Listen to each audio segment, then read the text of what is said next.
Hi, my name is James. I'm a Christian, and in the next few minutes, I want to offer a few reasons why I believe that a consistent Muslim should believe and obey the Injil. Now, first, let's look at what the Qur'an says about the Injil. First, we're going to see that Allah inspired the Injil. In Surah 3:3, it says that He has sent down upon you, O Muhammad, the book in truth, confirming what was before it, and He revealed the Torah and the Gospel. Next, we see that Allah's words cannot be altered. In Surah 6:115, it says, "And the word of your Lord has been fulfilled in truth and in justice. None can alter His words, and He is the hearing, the knowing." So it was revealed, and it cannot be altered. Third, we see that the Injil was preserved. So if you are in doubt, O Muhammad, about that which we have revealed to you, then ask those who have been reading the Scripture before you. The truth has certainly come to you from your Lord, so never be among the doubters. And to confirm to Muhammad that what he has is truth, he was to go to those who had the Scriptures before him, and this implies that the Injil was preserved.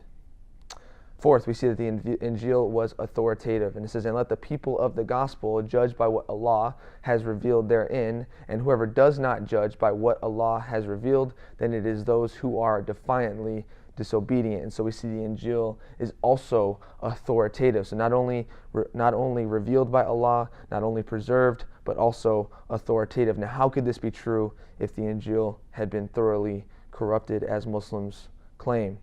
So now let's look at the manuscript evidence. Let's see what history says about the reliability of the Injil. Now, the Injil was copied and circulated rapidly and was never under the control of any particular group or people or government for the transmission process. And so Christians and non-Christians, through the process of textual criticism, have sought to determine how accurately the Injil has been transmitted over time. Here's what they've found. Now, we discovered 5,800 manuscripts over the years, totaling over 2 million pages of evidence to work through. Scholars estimate that in these 2 million pages discovered in these 4 regions on the map there, of these 2 million pages, there are roughly 400,000 textual variants contained in the 5,800 manuscripts.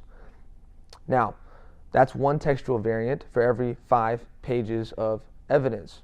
Now, of the 400,000 variants, and a variant is any difference from one manuscript to the next, so of those 400,000 variants, less than 1% change the meaning of any given verse. That means there's only one meaningful variant for every 500 pages of manuscript evidence, and not a single one of these variants changes any core Christian doctrine. This leads scholars who do textual criticism to grade the Injil at a 99.5% purity rate. That means that they are 99.5% certain that what we have today in the Injil is the same as the original. And so the Qur'an says that the Injil has been inspired, preserved, and is authoritative. And the manuscript evidence tells us that it was transmitted accurately, yet Muslims still claim that the Injil was corrupted. Now, here's the only way that it could have been corrupted. First, it had to happen very, very early. Here's why. Jesus left Earth in 33 AD, or around there. The first book that's included in our Injil today, the first letter to the Corinthians, was written around 50 AD, which means that there's around 20 years there for the message to be corrupted. So within 20 years, the message had to be thoroughly corrupted and widespread. Now, second, the followers of Jesus would have been alive at that time, and so they would have known about this corruption and the spreading of a false message. Now, let me ask you a question.